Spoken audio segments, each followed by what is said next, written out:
उस शाम मैं दफ्तर से घर लौट रही थी। सड़क सुनसान थी, हवा अजीब तरह से ठंडी। शाम के 6 बजे थे, लेकिन आसमान ऐसा लग रहा था मानो रात उतरने की जल्दी में हो।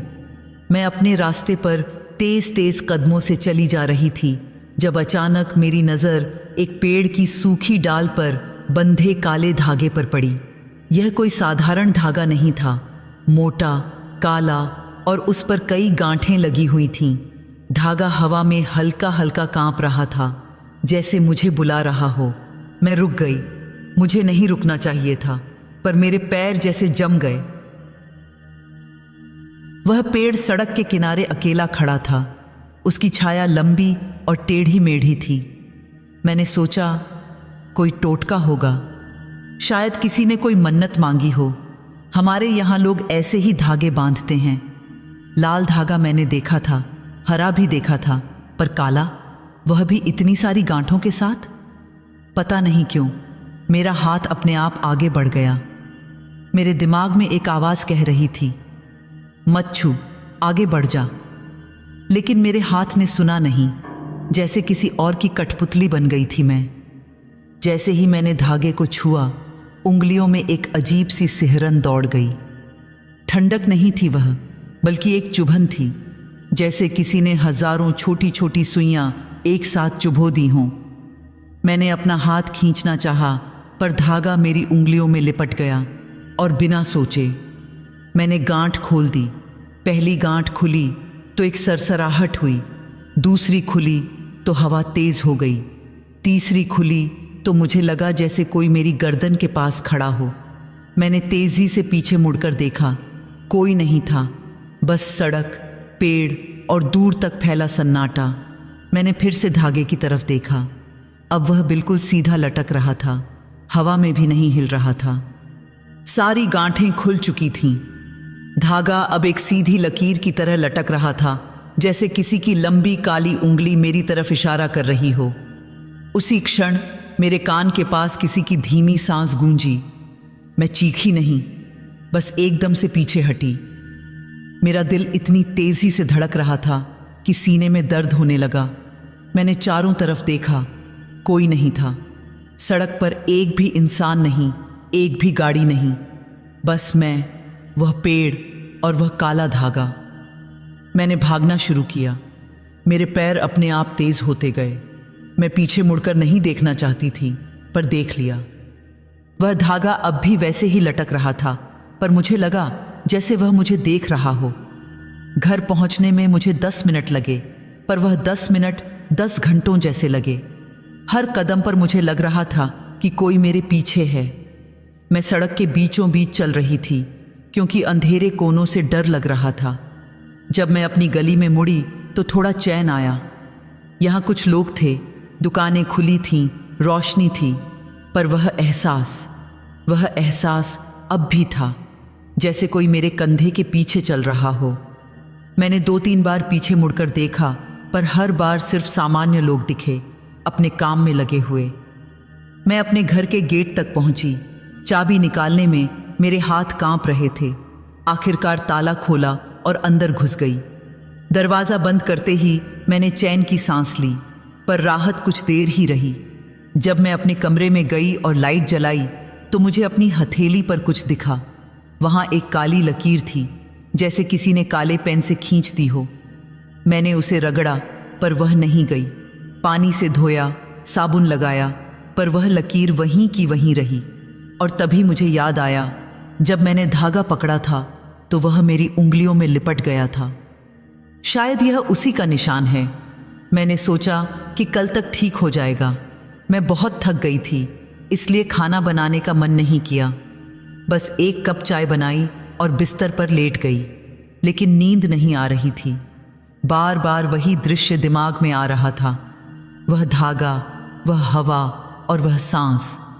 मैंने अपने कान के पास हाथ फेरा, जैसे वह सांस अब भी वहाँ महसूस हो रही हो।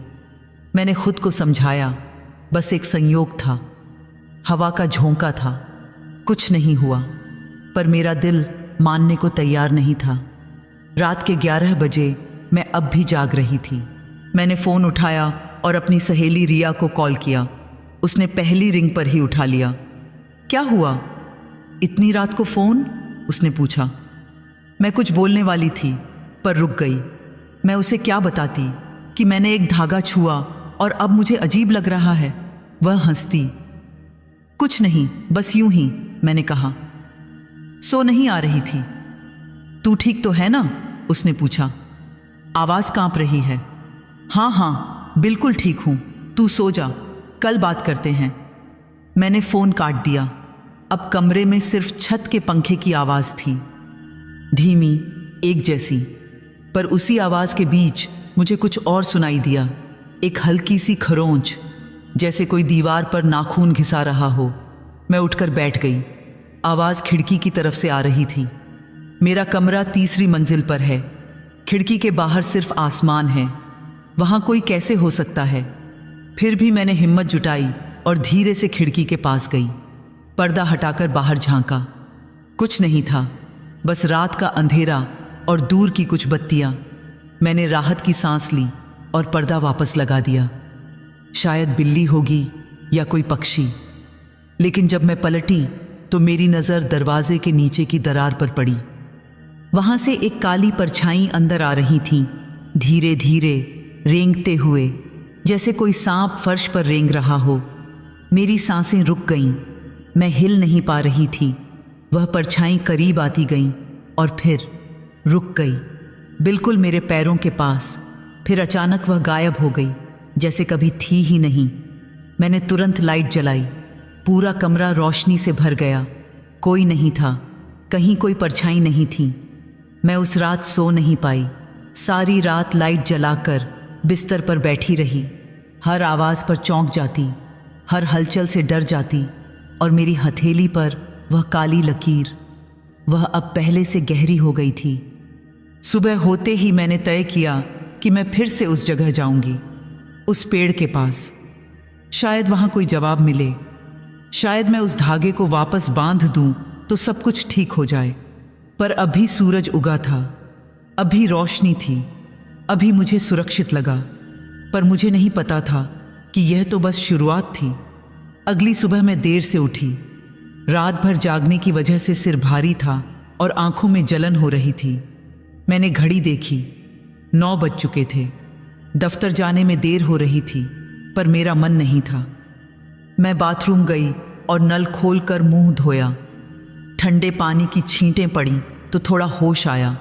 जब मैंने तौलिए से मुंह पोंछा और आईने में देखा तो मेरी हथेली पर वह काली लकीर अब भी थी, बल्कि वह और साफ दिख रही थी, जैसे किसी ने गहरे काले रंग से खींची हो। मैंने फिर से उसे रगड़ा, इस बार जोर से, पर वह नहीं गई। मेरी त्वचा लाल हो गई, पर वह लकीर वैसी की वैसी रही। मैंने खुद को दर्पण में देखा। मेरा चेहरा थका हुआ दिख रहा था, आंखों के नीचे काले घेरे पड़ गए थे। मैंने खुद से कहा, बस एक बुरी रात थी, आज सब ठीक हो जाएगा। मैंने जल्दी से तैयार हुई और दफ्तर के लिए निकली। रास्ते में मेरा ध्यान बार बार उस पेड़ की तरफ जा रहा था। क्या मैं वहां रुकूं? क्या मैं उस धागे को देखूं? पर हिम्मत नहीं हुई। दिन की रोशनी में भी मुझे उस जगह से डर लग रहा था। मैं सीधे दफ्तर चली गई। पूरे दिन काम में लगी रहने की कोशिश की, पर मन नहीं लग रहा था। बार बार अपनी हथेली देखती और हर बार वह लकीर मुझे चिढ़ाती हुई लगती। शाम को जब मैं दफ्तर से निकली तो अंधेरा घिरने लगा था। मैंने जानबूझकर दूसरा रास्ता लिया, वह रास्ता जो उस पेड़ से दूर था। मुझे 10 मिनट ज़्यादा लगे, पर कम से कम मुझे वह जगह नहीं देखनी पड़ी। जब मैं अपनी गली में मुड़ी तो थोड़ा चैन मिला। यहाँ लोग थे, आवाज़ें थीं, जिंदगी थी। मैं अपने घर की तरफ तेज़ी से बढ़ी, पर तभी मुझे लगा कोई मेरे पीछे चल रहा है। मैंने पीछे मुड़कर देखा, कोई नहीं था, बस कुछ लोग अपने अपने काम में लगे हुए थे। दुकानदार अपनी दुकानें बंद कर रहे थे, बच्चे खेल रहे थे, औरतें घरों में जा रही थीं। मैंने सोचा, मैं बस सोच रही हूँ, कुछ नहीं है। मैं फिर से चलने लगी। हाँ, पर कदमों की आवाज़ वह फिर आई, हल्की, धीमी, पर साफ। मैं तेज़ चली, आवाज़ भी तेज़ हुई। मैं रुकी, आवाज़ भी रुक गई। मेरे गले में सूखापन उतर आया। मैंने फिर से पीछे देखा, इस बार ध्यान से। गली में कुछ लोग थे, पर कोई भी मेरे पास नहीं था। कोई भी मेरी तरफ नहीं देख रहा था। फिर वह आवाज़ कहाँ से आ रही थी? मैं भागी नहीं, पर दिल भागने लगा। मैंने तेजी से चलना शुरू किया। अपने घर के गेट तक पहुंचने में बस 50 कदम थे। मैंने एक एक कदम गिना, 40, 30, 20। हर कदम के साथ वह आवाज़ भी आती रही, कभी पास कभी दूर, पर रुकती नहीं। जब मैं आखिरकार अपने घर पहुंची तो मैंने तुरंत गेट खोला और अंदर घुसकर दरवाज़ा बंद कर लिया। मैंने ताला लगाया, चेन चढ़ाई और तब जाकर सांस ली। घर पहुंचकर दरवाज़ा बंद किया, पर वह एहसास अंदर तक आ चुका था। कोई मेरे साथ आया था। मैं सीढ़ियां चढ़कर अपने फ्लैट तक गई, चाबी से ताला खोला और अंदर घुसी। लाइट जलाई, सब कुछ सामान्य था। मेरा छोटा सा घर, मेरी चीज़ें, सब कुछ वैसा ही था जैसा सुबह छोड़ा था। फिर भी कुछ अलग था। हवा ठंडी थी। पंखा बंद था, खिड़की बंद थी, फिर भी ठंडक थी, जैसे किसी ने फ्रिज खोल दिया हो। मैंने अपना बैग सोफे पर रखा और किचन में गई। मुझे पानी पीना था, गला सूख रहा था। मैंने फ्रिज से पानी की बोतल निकाली और एक लंबा घूंट पिया। तभी मुझे एक आवाज़ सुनाई दी, एक खरोंच। फिर से यह आवाज़ मेरे बेडरूम से आ रही थी। मैं वहीं खड़ी रह गई, बोतल हाथ में पकड़े। मेरी सांसें तेज हो गईं। मैंने सोचा शायद खिड़की खुली हो, शायद कोई पक्षी हो, पर मुझे याद था कि मैंने सुबह सब खिड़कियां बंद की थीं। मैंने धीरे धीरे किचन से बाहर कदम रखा, लिविंग रूम पार किया। बेडरूम का दरवाज़ा खुला हुआ था, आधा। मैंने सुबह उसे बंद किया था। मेरे हाथों में कंपन आने लगा। मैंने दरवाज़ा धीरे से धक्का दिया, वह पूरा खुल गया। कमरा खाली था, बिस्तर वैसे का वैसा, अलमारी बंद, सब कुछ सामान्य। पर खिड़की खुली थी। मैं वहाँ गई। मुझे साफ याद था कि मैंने इसे बंद किया था। मैंने खिड़की बंद की और कुंडी लगा दी, फिर पर्दे खींच दिए। जब मैं पलटी तो मेरी नज़र बिस्तर पर पड़ी। वहाँ कुछ था, एक काली लकीर बिस्तर की सफ़ेद चादर पर, जैसे किसी ने काले रंग की उंगली से छू दिया हो। मैं पास गई। वह लकीर, वह बिल्कुल वैसी ही थी जैसी मेरी हथेली पर थी। मेरे दिमाग में बिजली कौंधी। मैंने अपनी हथेली देखी, फिर वह लकीर देखी, एक जैसी, बिल्कुल एक जैसी। मैंने चादर उठाई और उसे बदल दिया। पुरानी चादर को मैंने बाथरूम में फेंक दिया। मुझे उसे देखना भी नहीं था। मैंने खाना नहीं खाया उस रात। भूख नहीं थी, बस पानी पिया और लाइट जलाकर बिस्तर पर लेट गई। पर नींद कहाँ आनी थी। हर आवाज़ पर मैं चौंक जाती। पंखे की घरघराहट भी डरावनी लग रही थी। दीवार की घड़ी की टिक टिक मुझे परेशान कर रही थी। और फिर मुझे वह महसूस हुआ, कोई मुझे देख रहा था। मैं उठकर बैठ गई। कमरे में कोई नहीं था। दरवाज़ा बंद था, खिड़की बंद थी। पर वह एहसास इतना तीव्र था कि मेरी त्वचा पर रोंगटे खड़े हो गए। मैंने चारों तरफ देखा, कोने, अलमारी के पीछे, पर्दों के पीछे, कुछ नहीं था। पर जब मैंने छत की तरफ देखा, मेरी सांस रुक गई। वहाँ छत पर एक परछाई थी, काली, गहरी, स्पष्ट, जैसे कोई छत पर चिपका हुआ हो। मैं चीख नहीं पाई, मेरा गला बंद हो गया। मैं बस देखती रही और फिर वह परछाई हिली। धीरे धीरे सरकते हुए वह छत से दीवार पर आई, फिर दीवार से फर्श पर, और फिर मेरी तरफ बढ़ने लगी। मैं बिस्तर से कूद गई, लाइट के स्विच की तरफ भागी, पर मेरा पैर चादर में उलझ गया और मैं गिर गई। परछाई और करीब आई। मैं चीखी, जोर से, पूरी ताकत से, और उसी क्षण सब कुछ रुक गया। परछाई गायब हो गई। लाइट टिमटिमाई पर बुझी नहीं। मैं फर्श पर बैठी रही। सांसें तेज चल रही थीं। मेरे हाथ पैर कांप रहे थे। कुछ देर बाद जब मुझे थोड़ा होश आया तो मैं धीरे धीरे उठी, अपने फ़ोन की तरफ गई। मुझे किसी को फ़ोन करना था, रिया को, अपनी माँ को, किसी को भी। पर फ़ोन उठाते ही मुझे कुछ दिखा। स्क्रीन पर एक मैसेज था, नंबर अनजान था। मैसेज में बस 3 शब्द थे, गांठ क्यों खोली। मेरे हाथ से फ़ोन छूट गया। उस रात के बाद मैं अपने घर में अकेली रहने से डरने लगी थी। मैंने रिया को फ़ोन किया और उससे कहा कि क्या मैं कुछ दिन उसके यहाँ रुक सकती हूँ। उसने पूछा क्या हुआ, पर मैं कुछ बता नहीं पाई। बस इतना कहा कि घर में कुछ काम चल रहा है और शोर बहुत हो रहा है। रिया मान गई। उसने कहा कि मैं आज ही आ जाऊं, पर मुझे एक रात और अपने घर में बितानी पड़ी क्योंकि रिया दूसरे शहर गई हुई थी और अगले दिन शाम तक लौटने वाली थी।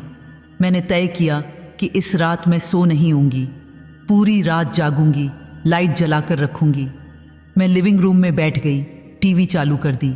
कोई भी शो चला रखा था, बस आवाज़ के लिए। खामोशी से डर लगने लगा था। घड़ी में रात के 12 बजे, फिर 1 बजे, फिर 2। मेरी आंखें भारी होने लगीं।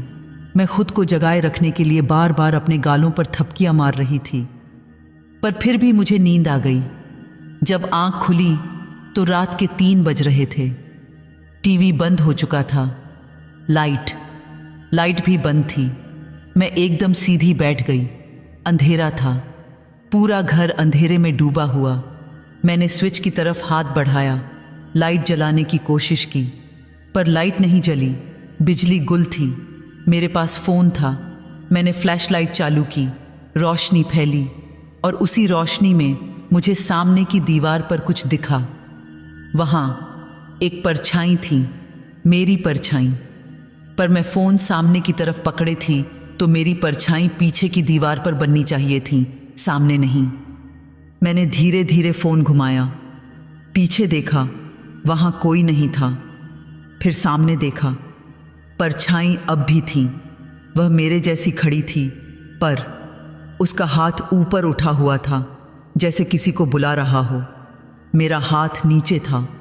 मैं पीछे हटी, परछाई आगे बढ़ी। मैं भागकर बाथरूम में घुस गई, दरवाज़ा बंद करके कुंडी लगा दी। लाइट जलाने की कोशिश की, पर यहाँ भी बिजली नहीं थी। मैं वॉश बेसिन के पास खड़ी हो गई, फ़ोन की रोशनी अपनी तरफ किए। रात को मैं हाथ मुंह धोने बाथरूम गई। मैंने नल खोला, पानी आया, ठंडा, बहुत ठंडा। मैंने अपने हाथों में पानी भरा और चेहरे पर छींटे मारे।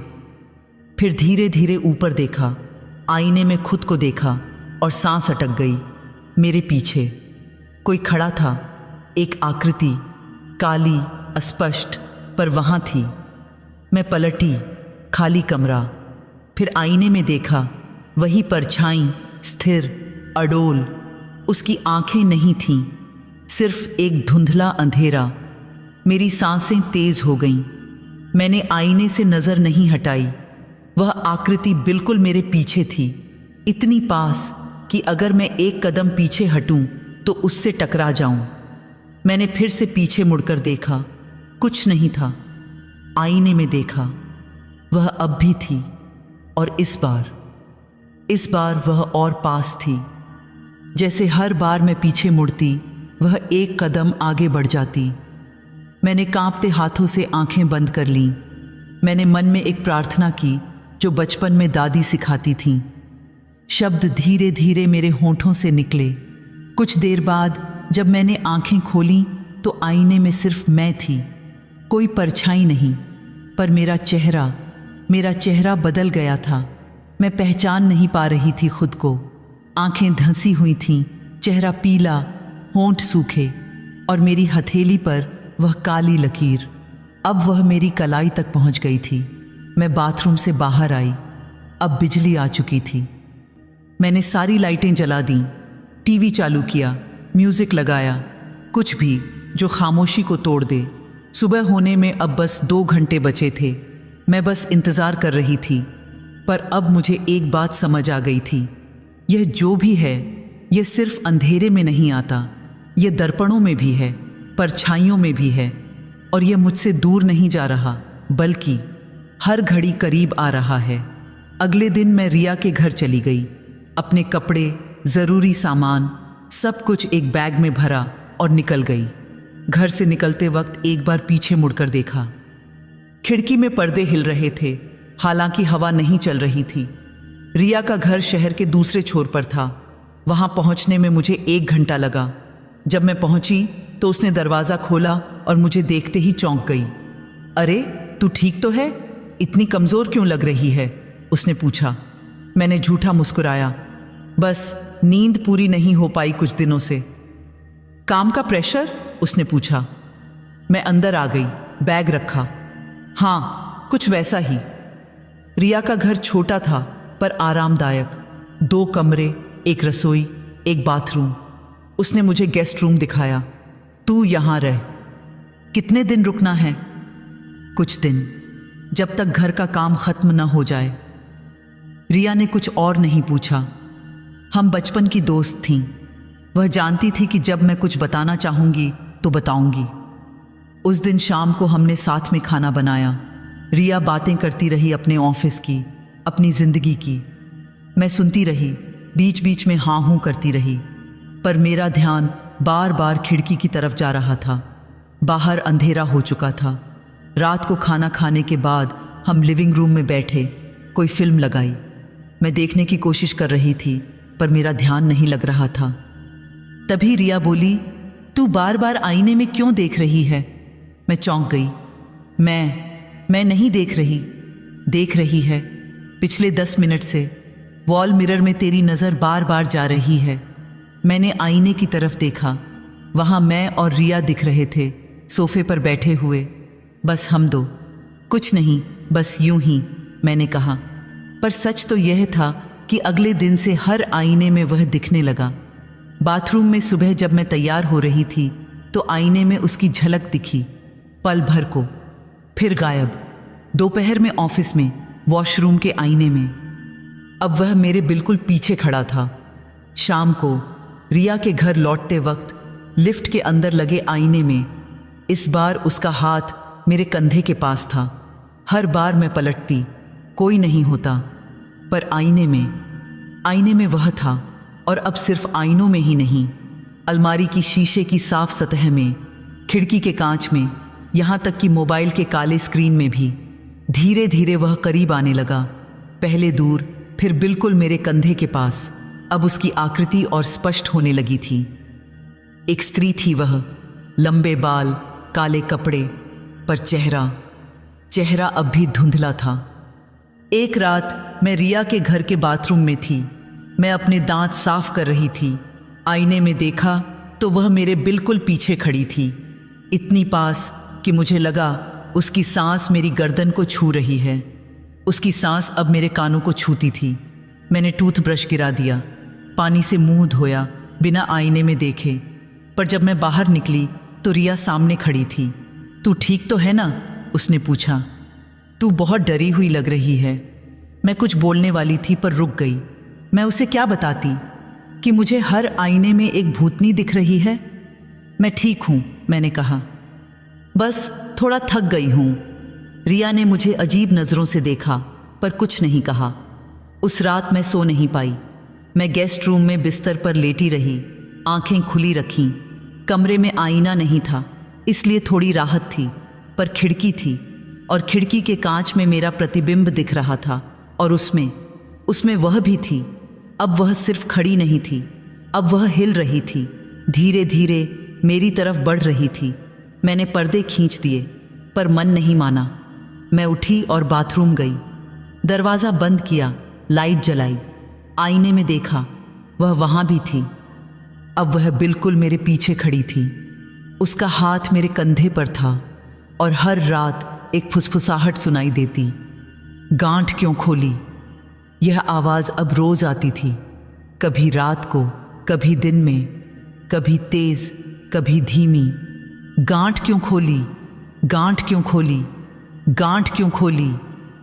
मैं अब पागल हो रही थी। मुझे नींद नहीं आती थी, खाना नहीं खाया जाता था, ऑफिस में काम नहीं हो पाता था। रिया ने एक दिन मुझसे पूछा, तुझे डॉक्टर को दिखाना चाहिए, तू बहुत कमज़ोर हो गई है। मैंने सिर हिला दिया। मुझे डॉक्टर नहीं चाहिए। तो फिर क्या चाहिए? उसने पूछा। मैं चुप रह गई। मुझे खुद नहीं पता था कि क्या चाहिए, पर एक बात मुझे पता थी, मुझे उस जगह वापस जाना होगा, उस पेड़ के पास जहाँ से यह सब शुरू हुआ था। अगली सुबह मैंने रिया से कहा कि मुझे कुछ काम है और मैं शाम तक वापस आऊँगी। उसने पूछा क्या काम है, पर मैंने टाल दिया। मुझे जाना था उस जगह जहाँ से यह सब शुरू हुआ था। दिन के 11 बजे थे जब मैं उस सड़क पर पहुँची।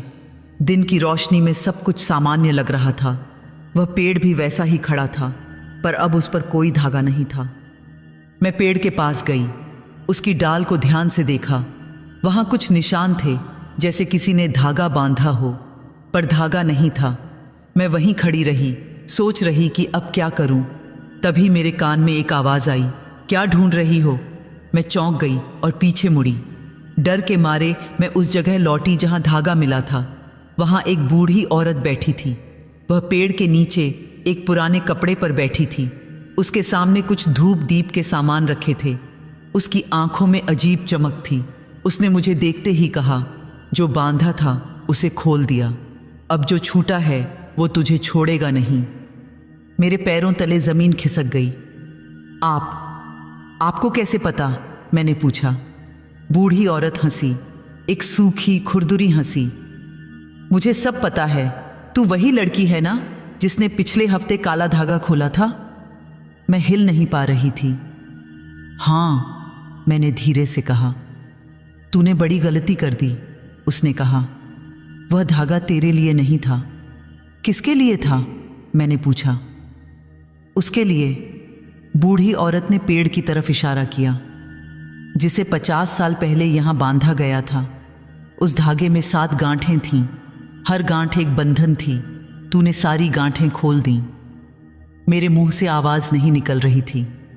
बूढ़ी औरत ने आगे कहा, वह एक चुड़ैल थी, इस गांव में रहती थी, लोगों को मारती थी, बच्चों को खाती थी।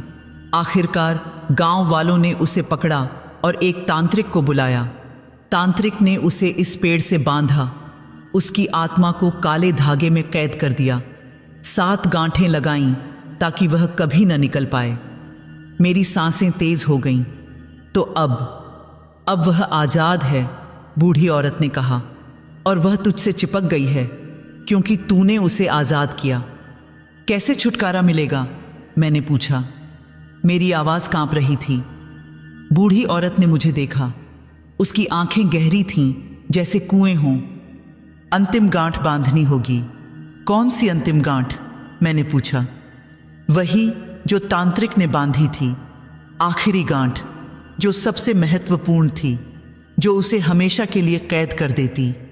पर कैसे? मैंने पूछा। मुझे तो कुछ नहीं आता। बूढ़ी औरत ने अपने पास पड़े एक पुराने थैले से एक काला धागा निकाला। यह ले, ये वही धागा है, तांत्रिक ने मुझे दिया था। मैं उसकी बेटी हूं। मैंने कांपते हाथों से धागा लिया। यह ठंडा था, बहुत ठंडा। इसे अपने साथ रख, बूढ़ी औरत ने कहा। जब वह तेरे सबसे करीब आए, जब तुझे लगे कि अब वह तुझे ले जाएगी, तब इस धागे को अपनी गर्दन पर बांध लेना और एक गांठ लगाना, सिर्फ एक। पर वह गांठ पूरी ताकत से, पूरे विश्वास के साथ बांधना। बस? मैंने पूछा। बस, उसने कहा। पर याद रख, अगर गांठ कमज़ोर रही, अगर तेरा विश्वास डोल गया, तो वह तुझे ले जाएगी, हमेशा के लिए। मैंने धागा अपने पर्स में रख लिया। एक बात और, बूढ़ी औरत ने कहा, आज रात चांद निकलने से पहले, उसी वक्त वह सबसे ताकतवर होगी। उसी वक्त वह तुझे लेने आएगी, तैयार रहना। मैं वहां से चली आई। धागा मेरी जेब में था, पर मेरा मन शांत नहीं था। आज रात सब कुछ खत्म हो जाएगा। या तो मैं आज़ाद हो जाऊंगी, या फिर हमेशा के लिए उसकी हो जाऊंगी। शाम होते ही मैं रिया के घर लौट आई। उसने पूछा कि मैं कहाँ गई थी, पर मैंने सिर्फ इतना कहा कि कुछ ज़रूरी काम था। रिया को शक हो रहा था, पर उसने ज़्यादा नहीं पूछा। रात का खाना खाते वक्त मेरा हाथ कांप रहा था। रिया ने नोटिस किया। तू ठीक तो है? उसने पूछा। हाँ, बस थोड़ा थक गई हूँ, मैंने कहा। खाने के बाद मैं अपने कमरे में चली गई, दरवाज़ा बंद किया और बिस्तर पर बैठ गई। घड़ी में रात के 8 बजे थे। चाँद निकलने में अब 2-3 घंटे बाकी थे। मैंने अपनी जेब से वह काला धागा निकाला। ठंडा था, पर अब मुझे उससे डर नहीं लग रहा था। यह मेरा हथियार था, मेरी रक्षा थी। मैंने उसे अपने पास रख लिया और इंतज़ार करने लगी। 9 बजे, फिर 10 बजे, कुछ नहीं हुआ। मैंने सोचा शायद बूढ़ी औरत गलत थी, शायद आज कुछ नहीं होगा। पर फिर ठीक 10:30 बजे कमरे का तापमान गिर गया। अचानक, एकदम से मेरी सांसों से भाप निकलने लगी। मैंने अपनी बाहें सहलाईं। ठंड लग रही थी, बहुत ज़्यादा ठंड। और फिर लाइट चली गई। बहुत तेज थी। पूरे घर की बिजली गुल हो गई। अंधेरा छा गया। मैंने अपना फ़ोन निकाला, फ्लैशलाइट चालू की, रोशनी फैली और उसी रोशनी में मैंने उसे देखा। उस रात परछाई पहले से कहीं ज़्यादा स्पष्ट थी। अब वह आईने में नहीं, कमरे में मेरे पीछे खड़ी थी। मैं धीरे धीरे पलटी।